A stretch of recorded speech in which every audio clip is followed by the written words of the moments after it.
अभी मजा आएगा ना भिड़ो। हे दादा जबन तुम मीटर वक्त तरवा काट के जोन चोरी तू लड़की चलावत रहे ने हवा कोनवा पे वीडियो बनवत बा। वीडियो बनाता? हाँ चल चल जल्दी चला। चल देखी थे ये है भैया।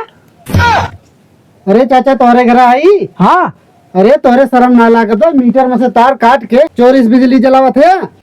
हे भैया हम तोहार हाथ जोड़त हई, चिल्ला मत, धीरे धीरे बतियावा, नहीं तो हमारे यार पड़ोसी सुन लेंगे ना, बहुत बेइज्जती हमार होई। जवन बात करे खो चला अंदर कर लिया जाए। चला घर में देखी कौन बात करत है। चला आओ भैया। हे भैया हमार वीडियो डिलीट कर दे, नहीं तो हमार बेइज्जती हो जाए। हम तो से हाथ जोड़त हई। ए चाचा तार वीडियो ऐसे कैसे डिलीट कर दे? तोरे ऊपर बहुत बड़ा जुर्माना लगी। हे भैया कौनो एक उपाय बतावा। ये चाचा सरकारी जुर्माना 20,000 रुपया लागी और प्राइवेट 10,000 रुपया। कौन पर्ची काटी? वह प्राइवेट वाला कही दे 10,000 रुपया वाला। ठीक बा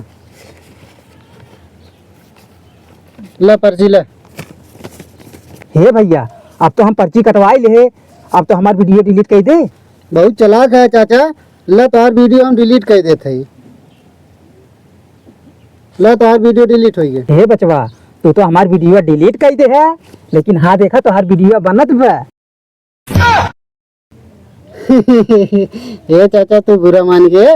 हमार जौन वीडियो बनवाए उड़वाए दे, न तो हम बर्बाद हो जावे। हे बचवा अगर तो प्राइवेट रसीद कटवाइबे तो 20,000 रुपया लागी, और अगर सरकारी कटवाइबे तो 30,000 रुपया लागी। बोल तो कौन रसीद कटवाइबे?